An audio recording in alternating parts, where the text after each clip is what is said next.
Praise the lord. సజీవుడైన యేసుక్రీస్తు నామములో మీ అందరికీ సమాధానం కలుగును గాక. ఈరోజు దేవుని యొక్క వాక్యము శ్రేయస్కరమైన ఆశీర్వాదములతో నీవు అతనిని ఎదుర్కొనిచున్నావు. కీర్తన గ్రంథం 21:3. ఈ వాగ్దానము మన పట్ల నెరవేరాలి అంటే మనం చేయవలసిందల్లా దేవుని మనం మనస్ఫూర్తిగా హత్తుకోవాలి. ఒక దైవజనుడు ఇలా ప్రార్థిస్తున్నాడు తన వరకు, దేవా నన్ను ఆశీర్వదించు, దేవా నన్ను ఆశీర్వదించమని.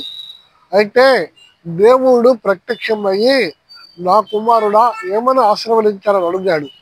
అయితే నన్ను ఆశీర్వదించని అడిగావు కదా, ఏమని ఆశీర్వదించాలో అడగాలి కదా అని దేవుడు అడిగినప్పుడు, దేవా నన్ను ఆశీర్వదించాలి అన్నాను కానీ ఇది అని నాకు తెలియలేదయ్యా, అందుకనే నేను ఆశీర్వాదం మాత్రమే అడిగాను.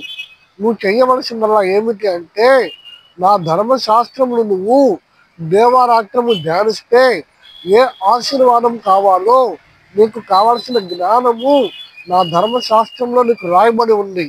ఆ ధర్మశాస్త్రాన్ని నువ్వు ప్రతిరోజు జీవాహారం లాగా నువ్వు ధ్యానిస్తే నీకు కావాల్సిన ప్రతి ఆశీర్వాదం ఏం అడగాలో ఏం అడగొద్దు దాంట్లో ఉంది నా కుమారుడా.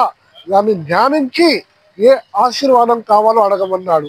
అప్పుడు దేవుణ్ణి క్షమాపణ అడిగి అప్పుడు అడిగాడు, దేవా నన్ను సేవ కొరకే నన్ను ఆశీర్వదించమని.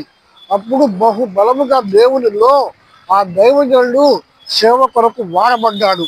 అలాగే నువ్వు కూడా నీ జీవితంలో కావాల్సిన ఆశీర్వాదం ఏమై ఉందో నువ్వు దేవుణ్ణి క్లారిటీగా అడగాలి. పక్కగా క్లారిటీగా అడిగి ఆ ఆశీర్వాదమైన పొందుకోవాలని మనసారా కోరుకుంటూ వందనాలు.